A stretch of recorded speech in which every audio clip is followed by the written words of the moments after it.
yango kontaan ni badi mun de ban kontaan folo ye bire ruju ka présenter kana ke senabu bela jile ka présenter baye anga ce dun ye jera horo ya tabi ta tu ne rebe wora mina bi ne ta ga ala na mi so dia bolo an dun tora kelela ne bi an se wara da mu ka ce dun ye jonjo mi tabi an dun ka saya kurana ni jamana kele jugu ko fuka blase te ka kono ala ma so victoire min tumbene era bolo saninga sa ala yo victoire ala yo de lawale ya bi anga siga anga yara ma horo ya soro ma wo ma min de sara kelela ma wo ma min tora kelela wallahi an ba be ka tulu e ka mu annabi tellement ni so diaran ta ba be on be de kontane do mali tora la mali yanina bi anga saya nya ke mi tulu de ka mu anda mali yo daga bon dala ta yara ma horo ya mi di depuis indépendance fo bi go segena u toro la yanina ko ni jamara kene an ma se ka saka bola folo wallahi an be barka de Allah yi bi anya organiser era de an muso bi feti ba de bene de ka dala feti ba an be bode ka te wajira ni Allah sona ma jamana kuntigi Assimi Goita ay communiqué min bila aya yira malidenw na ka ko kelema ban folo ko ka fara ɲɔgɔn kan halisa aywa e bɛ se ka mun fɔ ka kɛɲɛ ni o ye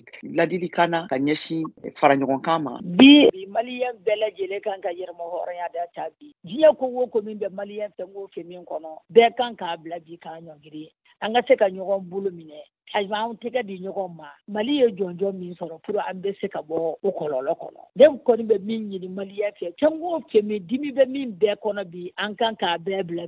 bi y'an ka yɛrɛma hɔrɔnya don belebeleba de y'an bolo bi an ka se k'an tɛgɛ di ɲɔgɔn ma ka jamana in tɔɔrɔ min b'a kɔnɔ min bi ala ye nin tɔɔrɔ belebeleba in sama k'a bɔ an da la maliyɛnw yɛrɛ k'a lajɛ kɛ tɛ nkalon kuma ye koyi fɛn don min Assimi ye min kɛ bi a kɛra diɲɛ bɛɛ lajɛlen de ɲɛna n tɛ maa fɛ o ka kɛ tiɲɛ ye mais n'a kɛwale kɛra maaw kan ka jɔnjɔn don a tigi ma Assimi y'i kale de wallahi a bɛ jamana ka yɛrɛma hɔrɔnya d'a ma fɛn o fɛn min bɛ maa kɔnɔ bi bɛɛ lajɛlen kan k'i bila an ka ɲɛsin mali ma ka mali bɔ diɲɛ kɔnɔ kan anw maa minnu denw tora kɛlɛ la wallahi an nimisi wasara bi an ye denmisɛnnin sɔrɔ ma sifin sɔrɔ min sera ka mali ka hɔrɔnya d'a ma wallahi nin ye ne ka victoire belebeleba an ka kɔfilɛ kasara min sera sisan sabato yɛrɛ kɔnɔ u m'a min u m'a bɔn maa dɔw sera ne ma yan la u n'u den cɛmisɛnnin de don san 35